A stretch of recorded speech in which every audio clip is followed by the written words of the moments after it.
어느 군부대에서 저녁 식사가 돼서 특별히 특식으로 돈가스가 나오는 날이 되어서 병사들이 매우 설레는 마음으로 식당에서 줄을 서서 기다리고 있습니다. 근데 갑자기 앞에서 웅성거리는 소리가 들리는 겁니다. 알고 보니까 돈가스를 그날은 특별히 2개를 준다고 해서 병사들이 매우 기쁜 마음으로 웅성거리는 것입니다. 그런데 조금 있다 병사들의 표정이 다시 어두워지는데 돈가스를 2개 주는 대신 소스가 없다. 여기저기서 병사들이 소스도 없이 돈가스를 어떻게 2개를 먹을까 하는 그런 불평의 소리들을 계속 하고 있을 때 한 병사가 하는 말이, 우리는 돈가스 2개를 먹고 있지만 어떤 병사들은 지금 소스만 2인분 먹고 있을 테니까 불평하지 말라, 이렇게 이야기를 하더랍니다.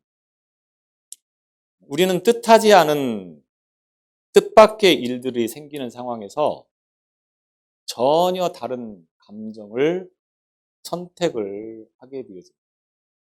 다시 말하면 똑같은 상황인데 그 똑같은 상황에서 그 사건이 불행한 사람이 있고, 똑같은 상황이지만 그 일에 대해서 감사하게 되는 그런 결과가 나온다고 하는 것입니다.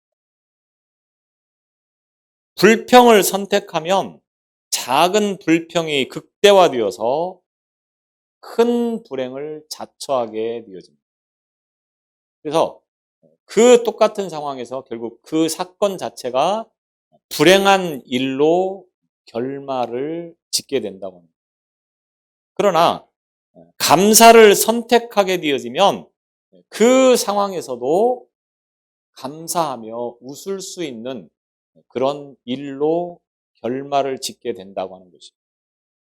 그러니까 상황의 문제, 환경의 문제이기보다는 내가 그 상황과 그 환경을 어떻게 해석하느냐, 어떻게 받아들이느냐, 어떻게 이해를 하느냐에 의해서 그 상황이 불행이 되기도 하고 감사가 되기도 한다고 하는 것이 사람의 일이라고 하는 것입니다. 우리의 삶을 가만히 돌아보면 너무 익숙해져서 감사를 잃어버리고 살 때가 참 많습니다. 굉장히 감사한 일인데 그것을 굉장히 당연한 것이라고 여기면서 감사함보다는 그냥 익숙해져서 당연한 것이다, 이렇게 넘어가는 일들이 참 많다고 하는 것입니다. 그런 의미에서 우리가 추수감사 주일로 드리는 이 하루를 통해서 내가 당연한 것이라고 여기고 익숙한 것이라고 생각해서 그냥 넘어갔던 일들을 다시 한번 감사하는 마음을 가지고 이 하루를 보낼 수 있기를 바랍니다. 탈무드에 보면 세상에서 가장 사랑받는 사람은 모든 사람을 칭찬하는 사람이요, 가장 행복한 사람은 감사하는 사람이다 라고 하는 말이 있습니다. 행복한 사람이 어떤 사람이냐? 상황이 좋고 환경이 좋아서 행복한 것이 아니고 감사한 마음을 가지고 살아갈 때에 그 삶이 행복한 삶이다, 이렇게 이야기를 하고 있는 거죠. 성경에 보면 감사라고 하는 단어가 참 많이 나오는데 이 감사라고 하는 단어가 찬양이라고 하는 말과 같은 말입니다. 그래서 감사라고 하는 말을 곧 찬양하라, 이런 말씀으로 우리가 받아들이고 이해를 할 수가 있다고 하는 것입니다. 그래서 시편을 보면 시편 기자들의 감사는 늘 찬양으로 이제 드려지는 것을 우리가 볼 수 있습니다. 오늘 추수감사주의를 우리가 하나님 앞에 드리면서 한 해 동안을 돌아보면서 2022년도를 돌아보면서 어떠한 상황과 어떠한 형편에서 나를 여기까지 인도하셨는가 생각하며 하나님 앞에 인도해 주심을 감사할 수 있는 그 믿음이 되시기를 바랍니다. 특별히 농사를 짓고 농작물을 수확하는 일들이 도시에서는 없습니다. 그러나 비단 농사의 일과만 관계되어진 것뿐만 아니라 우리의 삶을 돌아보면 한 해 동안 뿌리게 하시고 또 뿌린 것을 가꾸게 하시고 그리고 결실할 수 있게 한다고 하는 것은 농사에만 국한된 것은 아니라고 하는 겁니다. 오늘 저와 여러분이 2022년도에 무엇을 뿌리고 무엇을 심었습니까? 그리고 오늘 이 순간을 맞이했습니다. 그 과정에서 하나님께서 지켜주신 것을 감사하는 오늘 하루가 되시기를 바랍니다. 바울은 그의 육체적인 삶의 모습만 놓고 본다고 하면 세상 누구 못지않게 엘리트였었습니다. 좋은 가문에서 태어났고 좋은 학문으로 공부를 하였고 또 자기에게 주어진 일은 누구보다도 열정적으로 일을 했던 사람이 바울이었습니다. 이 바울이 예수를 만나는 순간 자기의 모든 이력과 과거를 다 배설물처럼 여겼다. 이렇게 고백하는 것을 봅니다. 내가 좋은 가문에서 태어난 것이 결코 자랑이 아니라고 하는 것입니다. 내가 좋은 것을 배웠다고 하는 그 지식이 결코 내 자랑거리가 아니라고 하는 것입니다. 오히려 내 삶에 있어서 그런 것들은 다 버려야 될 것이다. 이렇게 고백을 하면서 그에게 있어서 가장 큰 자랑은 뭡니까? 오직 예수였었어요. 예수를 만나서 구원받은 사실이 무엇보다도 감사했고 그것이 무엇보다도 기쁜 일이었다라고 고백하는 것을 보게 되었습니다. 그래서 그 바울은 예수를 만난 이후는 어떤 삶을 살았습니까? 오직 예수를 전하는 일에만 생명을 걸었던 것입니다. 그래서 바울이 3번에 걸쳐서 여기저기 전도 여행을 다녔습니다. 전도 여행을 다니면서 그가 겪은 고난들은 성경에 보면 우리가 말로 다 표현할 수 없을 만큼 힘들고 어려운 일들이었습니다. 때로는 목숨의 위협을 받기도 했고 때로는 이유 없이 매를 맞기도 했고 때로는 감옥에 갇히는 일들도 일어났던 것이 바울의 전도 여행이었습니다. 자기 자신의 안위를 위해서 한 것이 아니고 하나님의 나라와 하나님의 뜻을 이루는 일을 위해서 이 전도의 길을 걸어가는데 그에게 조그만한 보상이 주어지는 것이 아니고 오히려 더 환난이 주어지고 어려움이 주어졌다고 하는 겁니다. 아마도 저 같으면 벌써 죄송합니다 표현이 때려치워도 여러 번 때려치웠을 것 같습니다. 그런데 바울은 그 순간순간 단 한 번도 원망하거나 불평한 것이 아니고 기쁨으로 그 일을 감당했다고 하는 사실입니다. 그 바울이 여러 가지 많은 과정에서 일어나는 일들을 우리는 성경을 통해서 보면 과연 어떻게 바울이 그렇게 할 수 있을까? 자신의 환경과 형편이 좋아서 그런 삶을 살았던 것이 아닙니다. 형편하고 상황하고 상관없이 언제나 주님 때문에 기뻐했고 주님 때문에 감사했고 주님 때문에 행복했다고 하는 것을 고백하는 바울의 모습을 통하여서 이 아침에 저와 여러분이 우리가 무엇을 가지고 하나님 앞에 감사할까를 한번 생각해 볼 수 있기를 바랍니다. 바울은 전도 여행을 다니면서 한 곳에 그렇게 오래 머물지 않았습니다. 그런데 가장 오랫동안 머물며 전도했던 지역이 에베소라고 하는 지역입니다. 지금으로 말하면 터키 지역에 있는데 이 에베소는 아시아 지역에 있어서 가장 규모가 있는 큰 도시였고 이곳이 어떤 중심을 이루고 있기 때문에 이곳에서 복음을 잘 전하면 이 복음이 세계 각처로 흩어지는 데 있어서 굉장히 유익할 거라고 하는 계산 아래 이 에베소에서 무려 3년을 머물면서 전도를 했다고 하는 겁니다. 그 다음에 두 번째 오랫동안 했던 지역이 고린도라고 하는 지역입니다. 지금으로 말하면 그리스 지역에 해당되어지는 고린도 지역인데 이곳에서 18개월 동안을 전도를 했었습니다. 고린도에서 전도하고 그리고 이제 에베소 지역에 머물 때에 이 에베소 지역에서 고린도 교회의 소식이 들려옵니다. 그 소식이 고린도 교회 성도들이 신앙생활을 참 잘하고 있다 이러면 좋았는데 고린도 교회들이 문제가 많이 생겼다고 하는 겁니다. 서로 니파 네파 나눠서 싸우기 하고 뭐 여러 가지 제사 음식의 문제를 가지고 네가 잘했느니 내가 잘했느니 그런 다툼의 소리가 이 바울에게 들려지는 겁니다. 바울의 마음은 당장 달려가서 그 문제를 해결해 주고 싶은 마음이 아마 가득했을 것입니다. 그런데 사람이 그 상황을 보면 감정이 격해져 있을 때 절대로 좋은 소리가 안 나옵니다. 여러분들이 싸우면서 신사적이고 좋은 말을 써가면서 싸웁니까? 절대 그렇지 않습니다. 항상 격한 말, 써서는 안 되는 말, 아무 생각 없이 막 내던지면서 싸우는 것이 사람의 마음 아니겠습니까?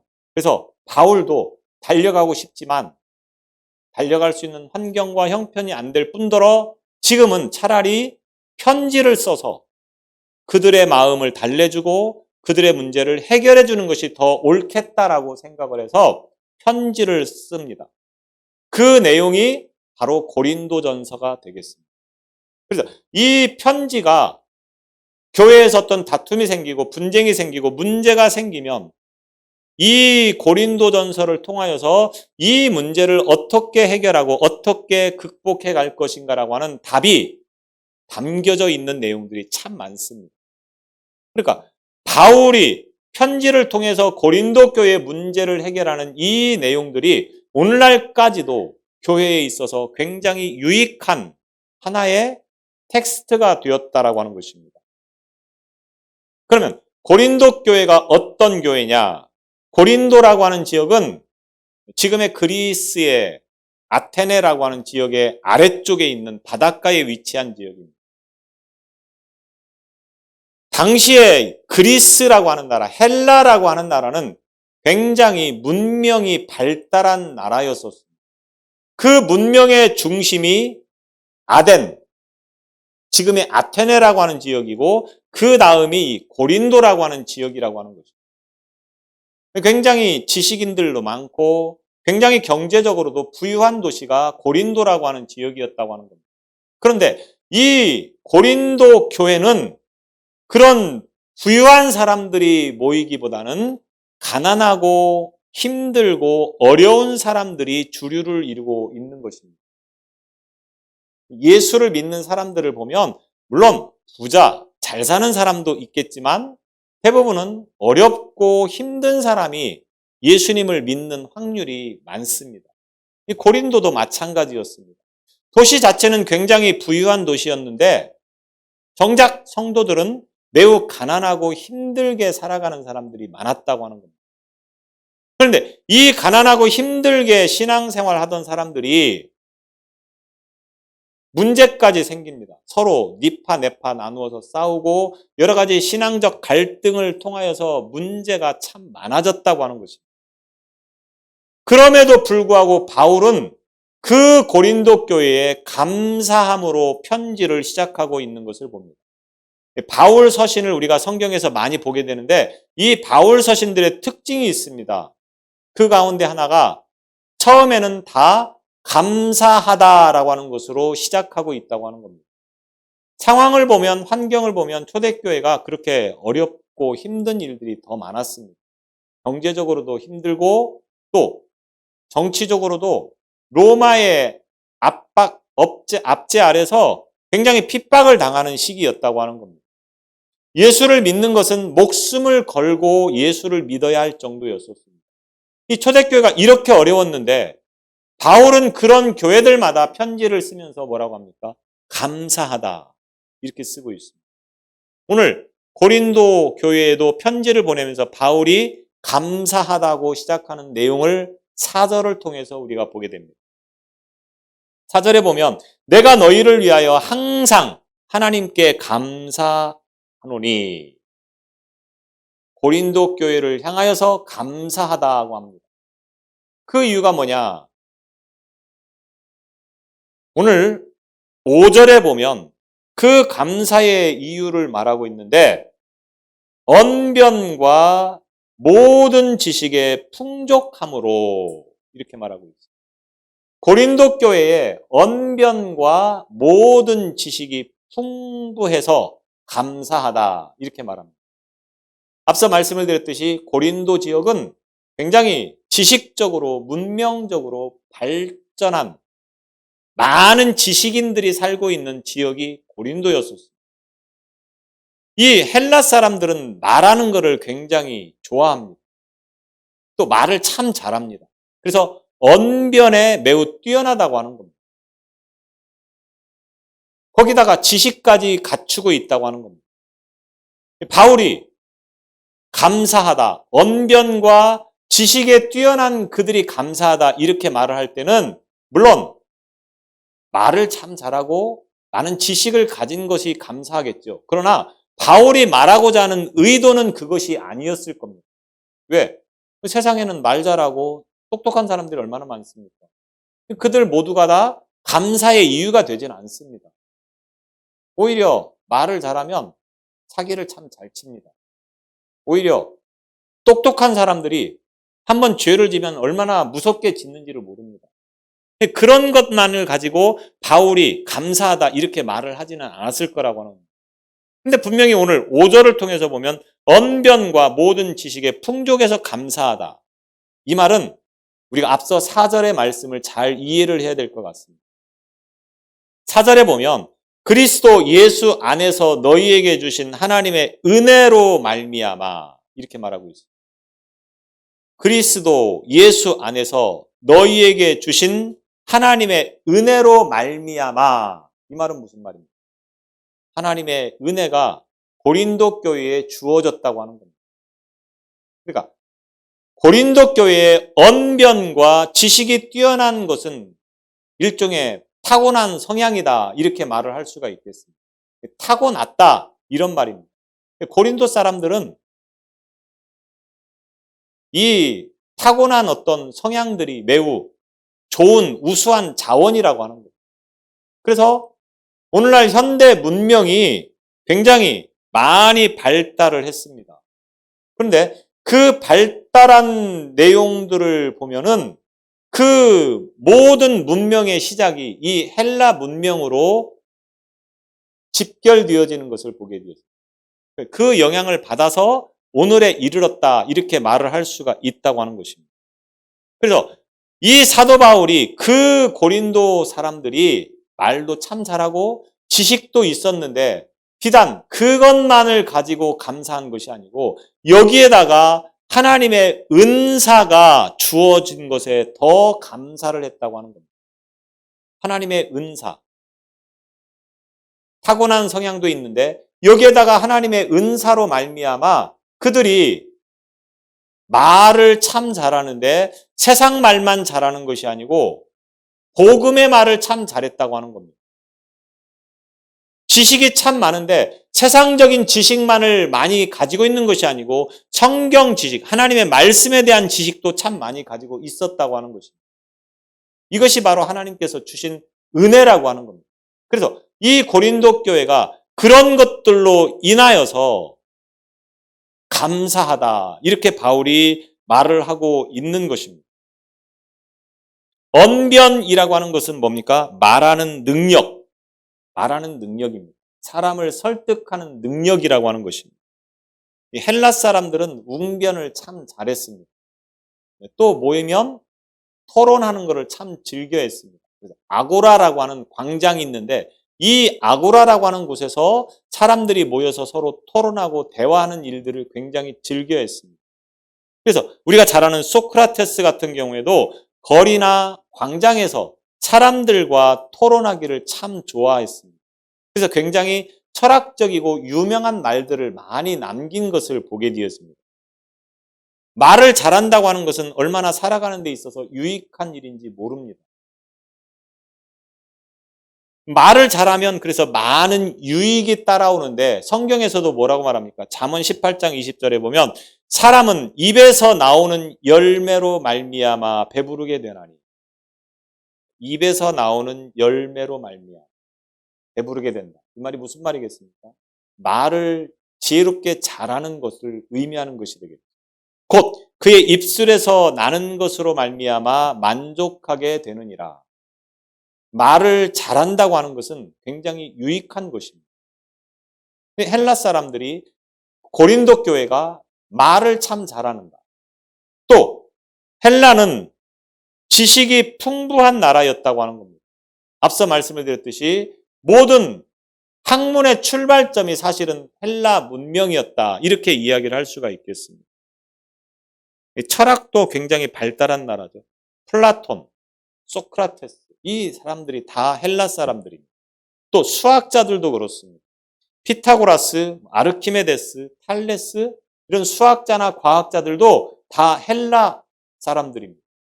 그만큼 이 고린도 지역이나 헬라 지역이 지식적으로 뛰어난 사람들이 많았다고 하는 것입니다. 헬라에 보면 굉장히 수많은 신화들이 많이 있습니다. 그리스 신화. 근데 이 그리스 신화가 탄생한 배경도 결국은 그들이 어떤 신적 기원을 지식적인 것에서 찾아보려고 하다가 결국은 이 신화들이 발생을 하게 되었다라고 하는 것입니다. 오늘날 지식과 정보의 시대가 되었습니다. 지식과 정보가 떨어지면 세상을 제대로 살아갈 수가 없다고 하는 겁니다.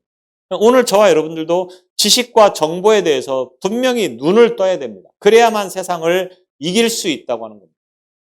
근데 솔직히 그 분야만 전문적으로 공부하는 그 사람들을 우리가 따라갈 수 있습니까? 우리는 그런 사람들을 따라갈 수가 없습니다. 어떤 지식, 어떤 문명을 우리가 받아들여야 되겠습니까? 성경에서 말하는 것을 배우고 알아야 된다고 하는 것입니다. 왜냐하면 모든 지혜의 근본이 무엇이라고 그랬습니까? 여호와를 경외하는 것이다. 모든 지혜의 근본은 성경에서부터 나오는 것이다 라고 말씀을 해도 과언이 아니라고 하는 것입니다. 그래서 현대 과학자들이 수십 년간, 수백 년간 연구를 해서 발명한 그 모든 내용들이 사실은 성경 속에서 이미 말씀하고 있는 내용들이 많다고 하는 겁니다. 무슨 말입니까? 성경 안에 모든 것이 다 담겨 있다. 이렇게 이야기를 해도 틀린 말이 아니라고 하는 것입니다. 그러므로 성경을 우리가 바로 아는 지혜를 가지고 세상을 살아갈 때 승리할 수 있다. 우리가 분명히 이 사실을 기억해야 되는 것입니다. 그래서 성경에 보면 뭐라고 말합니까? 야고보서 1장 5절에 너희 중에 누구든 지혜가 부족하거든 모든 사람에게 후히 주시고 꾸짖지 아니하시는 하나님께 구하라. 그리하면 주시리라. 하나님께 구하면 하나님께서 세상을 이길 지혜를 주신다. 우리가 이 지혜를 가지고 살아가야 되는 것입니다. 이 현대 문명에 있어서 우리가 알아야 되는데 그 아는 것이 결국은 성경을 통하여서 알아질 때에 우리가 참으로 유익하게 그 세상을 이길 수 있다고 하는 것입니다. 하여튼 고린도 지역의 사람들은 이 지식과 또 이 언변에 매우 뛰어난 사람들이었습니다. 그 위에 성령께서 은사를 주시니 그들이 얼마나 대단한 사람들이 되었겠습니까? 그래서 그 고린도 교회가 굉장히 은사가 충만한 교회였다. 고린도서를 읽다 보면 이런 내용을 우리가 보게 되었습니다. 여튼 그 언변과 지식이 뛰어난 그들이 어떻게 신앙생활합니까? 오늘 6절 이하로 보면 6절에 보면 그리스도의 증거가 너희 중에 견고하게 되어 하나님께서 이 고린도 교회에 언변과 지혜가 뛰어난 그들 가운데 은사를 주시니 그들의 신앙이 어떻게 됐습니까? 그리스도의 증거가 너희 중에 견고하게 되어 다시 말하면 예수 그리스도를 믿는 신앙이 확실해졌다고 하는 겁니다. 예수 그리스도에 대한 신앙이 확실해져서 확실한 믿음을 가지고 그 믿음 위에 복음을 전하는 일에 있어서 부족함이 없었다. 이런 말입니다. 예수를 믿는 그 믿음이 견고해져서 복음을 전해야 되겠는데 잘 몰라서 어떻게 해야 될 줄을 몰라서 못하는 경우도 많지 않겠습니까? 그런데 고린도 교인은 뛰어난 그런 지식과 언변이 있었는데다가 이런 성령의 은사가 주어지니까 그들의 믿음이 견고해졌고 그리고 그 복음을 사람들에게 전하는 데 있어서 굉장히 유익해졌다고 하는 것입니다. 세상을 자랑하던, 자기를 자랑하던 언변이 복음을 전하는 입술이 돼서 복음을 전하는 일에 힘썼다고 하는 것입니다. 그러면서 7절에 너희가 모든 은사에 부족함이 없이 우리 주 예수 그리스도의 나타나심을 기다림이라. 그런 믿음이, 복음을 전하는 믿음이 어떤 믿음으로 됐느냐? 그리스도의 나타나심을 기다림이라.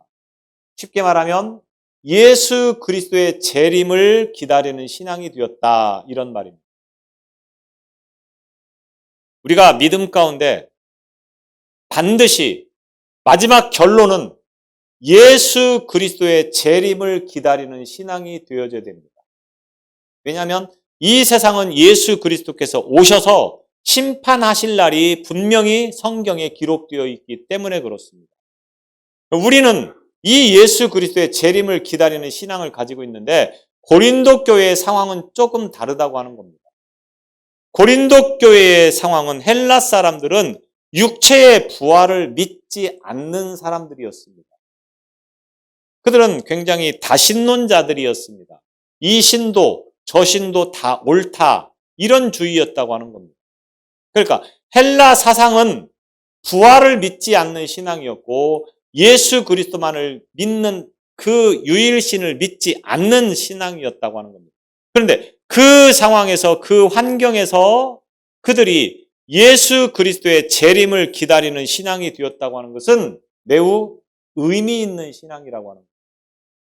우리가 쉽게 생각하는 것처럼 그런 차원이 아니고 어릴 때부터 부활을 믿지 않는 그들이 다시 예수님께서 오신다고 하는 이것을 믿는 신앙이 되기까지는 얼마나 많은 어려움이 있었겠습니까? 그런데 그들에게 믿음이 들어가서 그런 믿음이 되었다, 이런 말입니다. 그래서 복음의 지식이라고 하는 것이 이만큼 중요한 것입니다. 우리가 신앙생활도 제대로 알고 해야 되지 않습니까? 특별히 얼마나 이단들이 많은 시대입니까? 어떻게 보면 그 사람들이 맞는 말을 하는 것 같기도 하고 이런 생각이 들 수 있습니다. 우리가 성경을 모르면 그런 말들에 넘어가게 되었어요. 고린도 교회는 다행히 지식이 뛰어나서 하나님의 말씀을 바로 알게 되고, 그래서 그 헬라 사상에 젖어드는 것이 아니고 예수 그리스도의 재림을 기다리는 신앙까지 되었다, 이렇게 이야기를 하고 있는 것입니다.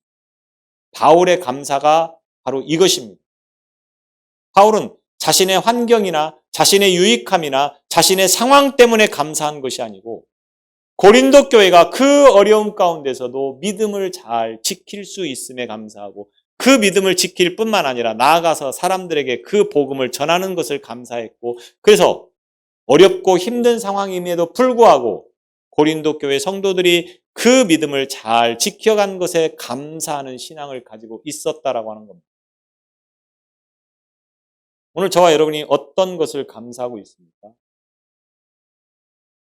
우리가 대부분 감사할 때 보면은 우리의 삶에 있어서 유익한 것 때문에 감사한 경우가 많습니다. 병을 고쳐주셔서 감사합니다. 합격하게 해주셔서 감사합니다. 승진하게 해주셔서 감사합니다. 사업이 잘 되게 해주셔서 감사합니다. 이렇게 감사하는 경우가 많다고 하는 겁니다. 물론 감사하죠. 이런 것들 뿐만 아니라 오늘 저와 여러분이 감사해야 될 진정한 이유는 무엇에 있습니까? 우리가 예수 믿을 수 있음에 감사해야 된다고 하는 겁니다. 신앙생활을 잘할 수 있게 된 것을 감사해야 된다고 하는 겁니다. 내 안에 예수 그리스도가 있음을 감사해야 되는 거죠. 구원받은 사실을 감사해야 된다고 하는 거죠. 이 한 해도 지켜주신 것을 참 감사합니다. 더 감사한 것은 믿음을 지키며 여기까지 온 것을 감사할 수 있어야 된다고 하는 거예요. 또 시작할 때보다는 지금 이 순간에 좀 더 나의 믿음이 성숙해진 것을 감사할 수 있어야 된다고 하는 거죠. 그리고 이 믿음을 많은 사람들에게 다시 복음을 나눌 수 있는 그 신앙이 된 것을 감사할 수 있어야 된다고 하는 것이죠. 오늘 하루도 나의 믿음을 지켜주시고 믿음으로 살아갈 수 있도록 인도하신 그 하나님 앞에 감사하는 하루가 되시기를 바랍니다. 기도하겠습니다. 우리 삶 속에서 여러 가지로 지켜주신 하나님 아버지, 특별히 믿음을 지켜주시고 승리할 수 있도록 인도해 주심을 감사하는 우리의 신앙이 되게 하여 주옵소서. 바울의 감사는 늘 자신의 안위를 위한 감사가 아니고 믿음을 지킬 수 있음을 감사하였고 또 그 믿음을 많은 사람과 나눌 수 있음을 감사하였음을 오늘 말씀을 통해서 깨닫게 하시오니 우리도 바울과 같은 성숙한 믿음이 되게 하여 주셔서 우리가 믿음을 가질 수 있음에 감사하고 또 나눌 수 있음에 감사하는 삶이 되게 하여 주옵소서. 이 추수감사를 통하여서 하나님 앞에 그 열매로 감사하는 모든 성도들 가운데 더 큰 은혜를 부어 주옵소서. 예수님 이름으로 기도드리옵나이다. 아멘.